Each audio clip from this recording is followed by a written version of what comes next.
பட்டினியா கிடந்தாலும் பிள்ளைக்கு பால் கொடுப்பா. பால் குடிக்கும் பிள்ளமுவா பார்த்தே பசி மறப்பா. இளவட்டமான பின்னும் எண்ணெய் தேய்ச்சி குளிக்க வைப்பா. உச்சி முதல் பாதம் வர உச்சி கொட்டி மகிழ்ந்திடுவா. நெஞ்சிலே நடக்க வைப்பா, நிலாவ பிடிக்க வைப்பா. பிஞ்சு விரல் நகம் கடிப்பா, பிள்ளையச்சில் சோறு தின்பா.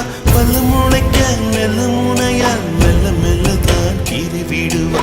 பல்லு முளைக்க நெல்லு முனையா மெல்ல மெல்லதான் கீறி விடுவா. உன்னையும் என்னையும் படைச்சதுங்க